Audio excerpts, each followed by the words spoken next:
we're small potatoes.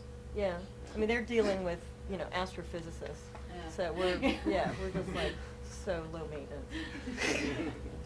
But I think there is this change in focus on, in supercomputing centers from high-intensity computing to deep, Possibly.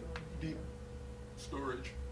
But they're also doing, you know, processing, web processing, so they do the JPEG conversions, things like that. They have the They're pretty capacity open. to actually do spatial stuff too, Yeah. like a spatial database, but we just Yes. haven't, you know, gotten into that yet. We've also got access to a. So what's that? computer Yeah, called they're backing Arctos, up something like on another 4,000 supercomputer and quad-core tape Linux boxes with backups. 17 terabytes of RAM. So the potential for doing some I know. real science is there. I've got a question to backtrack a bit. Sure.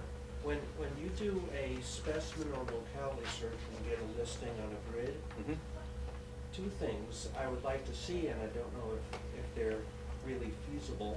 One is be able to adjust the column widths Mhm. on the screen, like what we see right there. Let's say I want to tighten things up so I can see more on the screen. Mhm. Whether or not that would be possible. The other is if we can customize what columns show up. For example, you've got latitude and longitude, maybe I don't even care about that, but I want to know what the formation is, what the group is, what the member is, just a whole different bunch of other attributes. Is there a way to customize what shows up? Yeah, he just I did think I it. just did. Yeah, but that's where it's slower. Yeah, Yeah, you're, we should've you're demonstrated flying this. You there. select the boxes you want to see. Yeah, I unchecked like coordinates Flying and through checked there. geology attributes, and we Whatever should you see have done this demonstration on less than 12,000 specimens, but we'll see. But can you customize, I mean, in terms of what shows up in the box to Give us the plan. customize? The stretch and the width, I don't know, that's an interesting question. Yeah, no, that one, but also in your customize, your check boxes, like if there are additional things that you want there Yeah. that aren't there. Yeah, so I turned what I have on coordinates, I think, off, and there's geology attributes, these are plants, so it's really boring, Mhm. but there it is. Yeah, so there's almost everything about the locality, so some taxonomy stuff, some date stuff, and attributes. And this form essentially builds itself, so additions are pretty easy. I throw them at the table and it magically appears.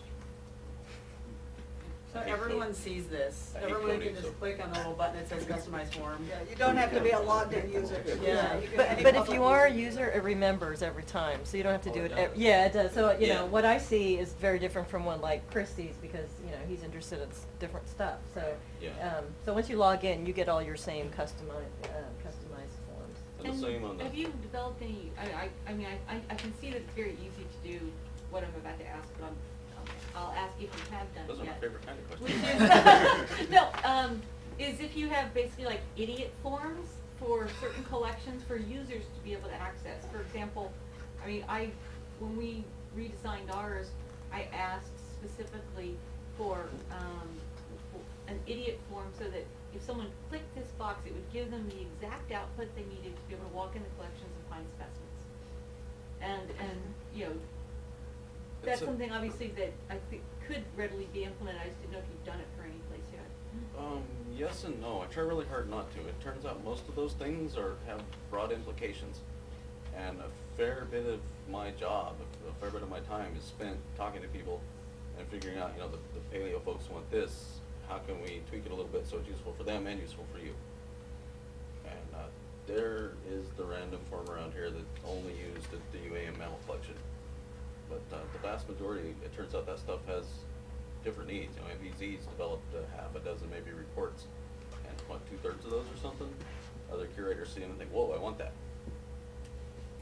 So yeah, that's part of the community development process. So you're looking And for- my job is sort of to generalize it. You're looking for an idiot-proof form to find the physical location of a specimen? Yeah, because when visitors come, for example, they've gone on our online forums and they've downloaded this huge list of 100 specimens they want to see. And I have to tell them, no, you have to sit down and use this, click this box